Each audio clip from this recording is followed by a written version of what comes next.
রূপসী মাইয়ারে তোর কলসির ভেতর কি খাঁটি গরুর দুধ বেচতে এনেছি।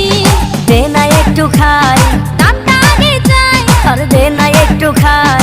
দামটা আগে চাই, তোদের মতো ভিড় খাওয়াদের চেনে রেখেছি।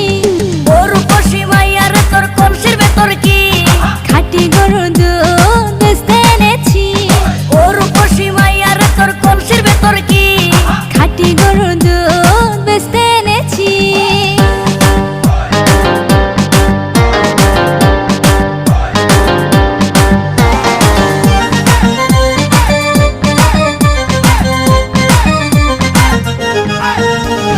তোর দুধেতে আছে পানি, আমি কিন্তু